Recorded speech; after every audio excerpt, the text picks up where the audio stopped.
आखिर क्यों waste Bengal disaster management और सिविल डिफेंस फाइटर एसोसिएशन के सदस्य सड़कों पर उतर आए?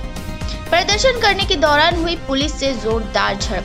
आप देख रहे हैं द लोकल जर्नलिस्ट में आपके साथ नौशबा खान। आइए जानते हैं पूरा मामला। वेस्ट बंगाल डिजास्टर मैनेजमेंट और सिविल डिफेंस फाइटर एसोसिएशन सड़कों पर उतर आए 30 दिन काम के मांग को लेकर। एसोसिएशन के सदस्य सॉल्ट लेक करुणामय में सड़क किनारे बैठकर प्रदर्शन कर रहे थे। डिजास्टर मैनेजमेंट के मिनिस्टर जावेद अहमद खान को डिपुटेशन देने का कार्यक्रम भी किया गया। आगे वीडियो में देखिए पूरी रिपोर्ट।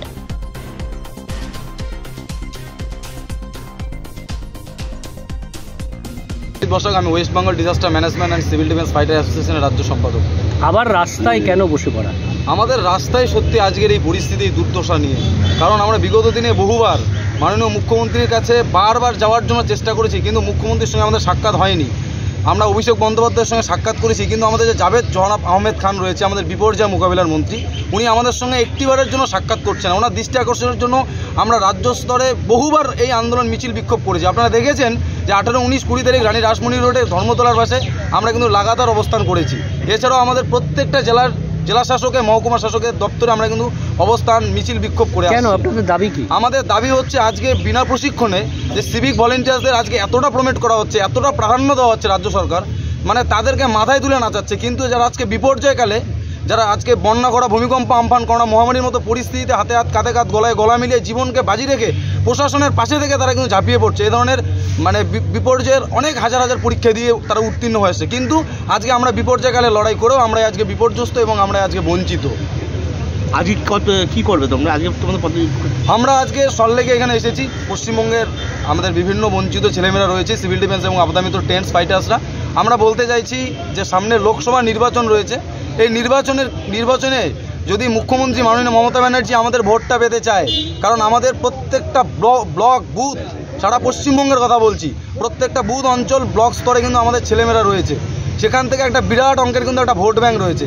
এই ভোট ব্যাঙ্কটাকে যদি পেতে হয়, অবিলম্বে আমাদের মাসে 30 দিনের কাজ এবং 60 বছরের সুনিশ্চিতকরণ করতে হবে।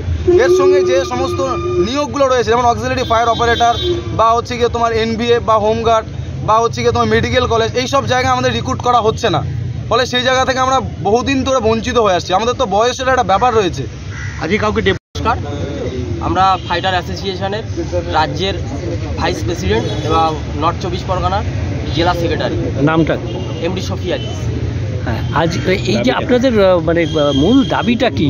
মানে আপনাদের হচ্ছে মাসে 30 দিনের কাজ এবং 60 বছরের সুনিশ্চিতকরণ, এটা প্রথম আমাদের দাবি। এবং দ্বিতীয় দাবি হচ্ছে, আপনার কি এখন ক্যাজুয়াল আছে? ক্যাজুয়াল বলতে মাসে 2-1 দিন ডিউটি পায়, তার বেশি পায় না। ওটা নিয়ে আমাদের সংসার চলে না সঠিকভাবে। তো একাধিকবার রাস্তায় বসার পরে আমাদেরকে সঠিক জায়গায় কাজে লাগাচ্ছে না, যার কারণে আজকে কলকাতার বুকে এই প্রতিবাদ সভা। সামনে লোকসভা ভোট, কাকে ভোট দেবেন? সেটা আমরা প্রতিবাদ সভাটা হচ্ছে আজকে যে করছি, তো তার পরিপ্রেক্ষিতে ভোট ব্যাংকে সেটা আমরা জবাব দিব। সেটা সঠিক সময়ে সেই বুথে বা সেই ব্লকে, সেই মহকুমাতে সঠিক গণতান্ত্রিক অধিকার সেটাকে প্রয়োগ করা হবে।